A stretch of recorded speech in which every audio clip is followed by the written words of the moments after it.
फिर शिशु भाई, क्या हाल चाल है आपके? हाल के कमरे बना दिए ठंड से, चाल भी दिन प्रतिदिन बदलती जा रही है। ब्रेक नहीं लग रहा है।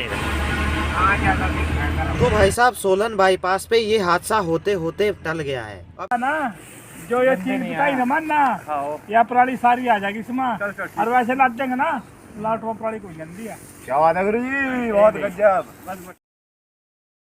जय शंकर महादेव। तो भाई कैसे हो तुम सभी लोग? आज हम लोग जा रहे हैं अनाथ पशुओं के लिए भूस लेने। तो ये वीडियो बहुत ज़्यादा इंटरेस्टिंग और बहुत ज़्यादा अच्छी होने वाली है। आज तो हम लोग वहाँ तक पहुँचेंगे, फिर कल वहाँ से गाड़ी लोड होगी, कल शाम को ही हो सकता है हम वहाँ से निकल जाए। और ये रही अपने शिशु भाई की गाड़ी जो कि भूस के लिए जा रही है। अभी वो अपने घर गए हैं फ्रेश होने के लिए, बस वो 5-10 मिनट में आने ही वाले हैं। ये जो हम लोगों का भूस आने वाला है ये शाहबाद से आने वाला है। इस गौ सेवा समिति के जो मेन कार्यकर्ता है वो हमें उधर ही मिलेंगे, क्योंकि वो कल यहाँ से निकल चुके हैं वहाँ के लिए। तो वो लोग हमारा वेट कर रहे हैं उधर ही शाहबाद में। हम जो ये भूस लेकर आने वाले हैं ये लाने वाले हैं शिरगुल गौ सेवा समिति बहाल के लिए। जय शंकर महादेव। फिर शिशु भाई, आज हो जाएगी लोड गाड़ी।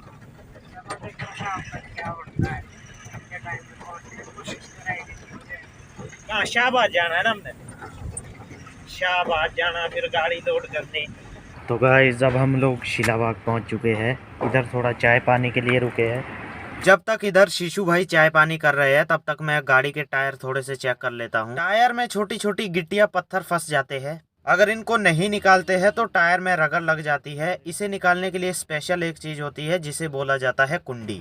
ये वो कुंडी है जिससे मैं ये निकाल रहा हूँ। देख लो भाई, एक बार इसको अच्छे से देख लो। इसकी बनावट कुछ ऐसी होती है। अब जो ये बची कुची कुछ गिट्टियां और टायरों में फंसी है, इनको भी फटाफट से निकाल लेता हूँ। देखो भाई, मैं चाय वाय तो पीता नहीं हूँ, पर जो अपने शिशु भाई है वो बहुत ज्यादा चाय पीते हैं, इसलिए वो जगह जगह रुक जाते हैं चाय पीने के लिए। इसी बीच मैं भी थोड़ा सा गाड़ी को चेक करने के लिए उतर जाता हूँ। बचना कौन सा त्योहार गई सारी ठंडा चाय चूहे हम तो पिएंगे नहीं, कोई भी नहीं, कुछ नहीं चाहिए। हाँ, तो अब हम लोग यहाँ से निकलने वाले हैं, क्योंकि आगे हमें एक जगह गाड़ी में तेल डालना है। उसके बाद हमें गाड़ी में ग्रीस भी करवानी है। इस जगह का नाम है सनौरा। यहाँ पर हम लोगों की गाड़ी में तेल डल रहा है। तू ढीरो वीडियो पूरा टाउन हो हमारे। हाँ तो भाई लोगों, तेल डालने के बाद अब बारी आती है ग्रीस की, जो कि हम यहाँ पर करवा रहे हैं। टाइम करीब दिन का 2:30 बज चुका है। 8-10 मिनट ग्रीस करवाने में लग जाएंगे। ग्रीस करवाने के बाद हम लोग नॉन स्टॉप चलेंगे और शाहबाद पहुँचते पहुँचते हमें 9-10 बज जाएंगे।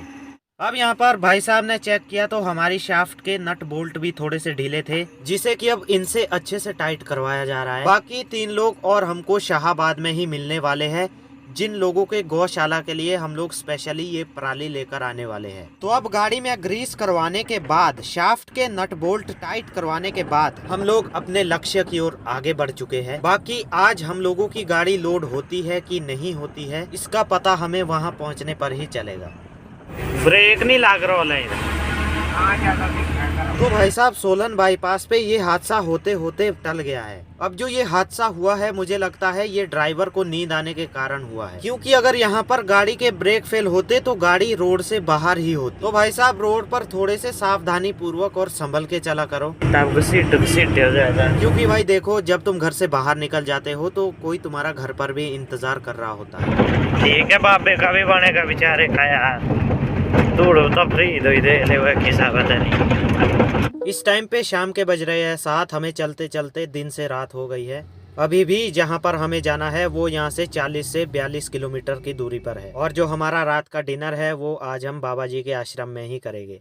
तो फाइनली गाइज हम लोग आश्रम पहुंच चुके हैं। ये है वो बाबा जी का आश्रम। इस आश्रम के जो मेन बाबा जी है उनका नाम है इच्छाधारी बाबा जी। यहाँ पर जो मंदिर है वो इच्छाधारी नाग देवता जी का मंदिर है। तो बाबा जी ने भी नाग देवता जी के नाम पर ही अपना नाम रखा है। और जितनी भी हमारी ऊपर की गौशालाएं है उसके लिए जितनी भी पराली है, जितनी भी तूड़ी है, जितना भी चारा है वो यहीं से जाता है। इस समय पर करीबन 9:30-10 रात के बजे हो गए, तो भूख भी बहुत लगी थी। ठीक टाइम पे हम आश्रम पे भी पहुंच गए थे, तो हमें बाबा जी ने पहले डायरेक्ट खाना ही खिलाया और बाबा जी स्वयं हमें खाना खिला रहे हैं। तो गाइज खाना खाने के तुरंत बाद हमारी गाड़ी चली जाएगी लोडिंग पर, जिसे हमें खुद ही भरना पड़ेगा। और 2-3 बंदों को ढूंढने अभी बाबा जी गाँव में भी जाएंगे, ताकि हम लोगों की गाड़ी जल्दी से जल्दी लोड हो पाए। कुमार को वो ऐसा लांगरी देखने को जो पक्का हो गया, तनख्वाह देंगे उसको। आदमी नहीं मिलता काम करने वाला, गुरु जी कहाँ मिलते बंदे। अब हमारे को खुद करना पड़ रहा, देख लो तुम तो सारा दिन थक जाते हैं, तो क्या करें, थक जाता है। तो ये है वो बंदे जो पिछले कल यहाँ पर आ गए थे। अब यहाँ पर थोड़ी सी आगे की प्लानिंग चल रही है और बाबा जी गए हैं गांव में बंदों को ढूंढने। बासमती पराली चोर बांटने आया तेरा तो। अब जिस खेत से हम लोगों को पराली लोड करनी है वहाँ पर हम लोग पहुँच ही चुके हैं ना। जो ये चीज बताई ना मानना, या पराली सारी आ जाएगी इसमें। और वैसे लाट देंगे ना, लाट वो पराली कोई गंदी है। क्या बात है गुरु जी, बहुत गजब। बस ठीक है, वो बंदा सीख गया देखता। चलो सिक्को, अरे पेट के सिक्के कोई नहीं आता, यही सीखते हैं हमको। और गुरु जी बोल गुरु महाराज की जय शंकर महादेव। तो गाइस कुछ लेबर गांव से भी बाबा जी लेकर आए हैं। अब हम लोग यहाँ पर पराली को लोड करने लगे हैं। ऊपर से जिस भाई ने बाबा जी को ये पराली दी है उसने हम लोगों के लिए चाय पानी का प्रबंध भी यहाँ पर किया था, और वो खुद भी स्वयं हमारे साथ मदद करने के लिए आए हैं। हमारी ऊपर की जितनी भी गौशालाएं हैं उसके लिए जितना भी चारा जाता है, जितनी भी पराली, जितना भी भूस जाता है, उन सब का अरेंजमेंट बाबा जी ही देखते हैं और खुद भी गाड़ी पूरी लोड होने तक काम करते रहते हैं। बोले हर महादेव, हर महादेव। गौ माता की जय हो, गौ माता राष्ट्र माता। चार गोला।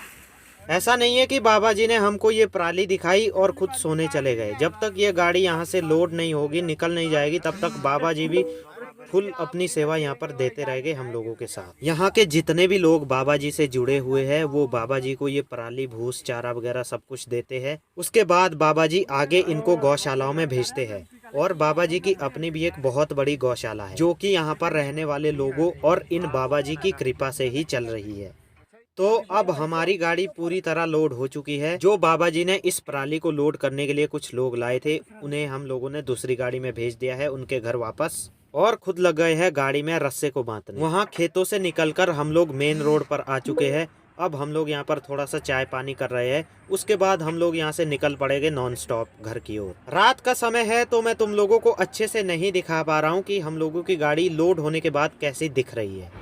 जय शंकर महादेव। कल की पूरी नाइट हम लोग चलते रहे गाइस। जब सुबह के टाइम थोड़ी सी नींद ज़्यादा आने लगी, कुछ थक भी बहुत ज़्यादा गए थे, तो हम लोग यहाँ पर सोलन से थोड़े से पीछे सो गए थे। अपने साथ जो 2 आदमी और थे वो कल शाम को ही शिमला के लिए निकल चुके थे, क्योंकि उन्हें कोई ज़रूरी काम पड़ गया जिसकी वजह से उन्हें रातों रात शिमला पहुँचना पड़ा। वो हमें रास्ते में आगे मिल जाएंगे, उसके बाद हम लोग साथ घर जाएंगे। तो भाई अभी मैं सोकर उठा हूँ और पिछले कल हम लोग 4 बजे तक सुबह के गाड़ी को चलाते रहे हैं।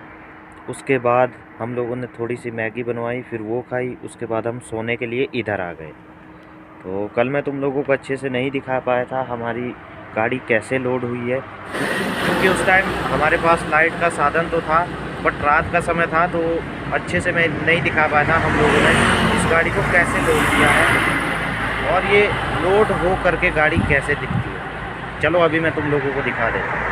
तो गाड़ी कुछ ऐसे दिखती है, जिसे लोड करने में पूरे 3 घंटे लग गए थे। कुछ हमें बाहर से भी लोग मिल गए थे, बाबा जी ने हमें लोगों को प्रोवाइड करवा दिया था, जिनकी मदद से हम लोग इस काम को 3 घंटे में पूरा कंप्लीट कर पाए हैं। फिर राणा जी उठ गए सो के? हाँ जी भाई। कैसी आई नींद? शिशु भाई तो अभी भी मुद्रा में अपनी। फिर आया आनंद? बहुत ही गजब। फिर शिशु भाई क्या हाल चाल है आपके? हाल के कमरे बना दिए, ठंड से चाल भी दिन प्रतिदिन बदलती जा रही है। तो हाल देख के आप लोगों में देखो। फिर नींद कैसे आई थी?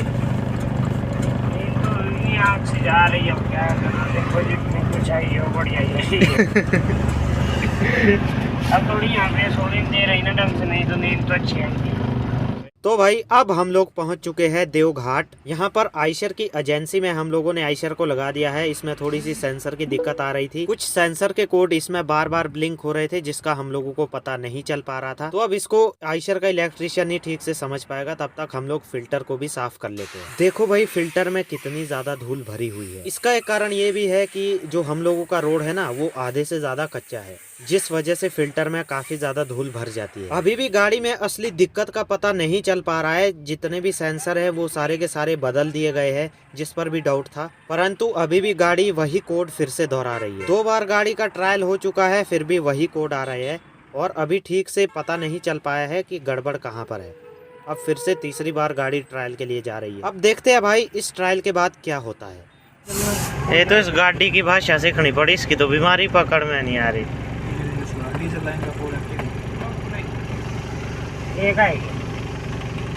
तो गाइज हम लोगों ने गाड़ी में वही पुराने सेंसर डलवा दिए थे। इलेक्ट्रिशियन कह रहे थे कि सेंसर सब के सब ठीक है, इसकी वायरिंग में दिक्कत है। तो जो इसकी वायरिंग का काम है वो कभी अलग से करवाना पड़ेगा, क्योंकि अगर हम आज ही वायरिंग का काम करवाते तो इसमें बहुत ज्यादा टाइम लगने वाला था। बाकी ऐसी कोई खास दिक्कत गाड़ी में नहीं थी। 1-2 कोड मेन था जो आ रहा था, वो अब आना बंद हो चुका है। 1-2 कोड गाड़ी में और बचा है जो कि वायरिंग की वजह से आ रहा है, बाकी कुछ नहीं है। तो अब इसी के साथ ही वीडियो भी काफी ज्यादा लंबी हो चुकी है गाइस। अपनी घर वाली गौशाला भी आने ही वाली है, रात का समय है, तो मैं तुम लोगों को अनलोडिंग की वीडियोस क्लिप्स अच्छे से नहीं दिखा पाऊंगा। तो आज के लिए इतना काफी है गाइस। बाकी वीडियो कैसे लगी कमेंट में बताना। वीडियो को लाइक करो, शेयर करो और साथ ही चैनल को भी सब्सक्राइब कर लो। अब मैं मिलता हूँ अगली वीडियो में। जय शंकर महादेव।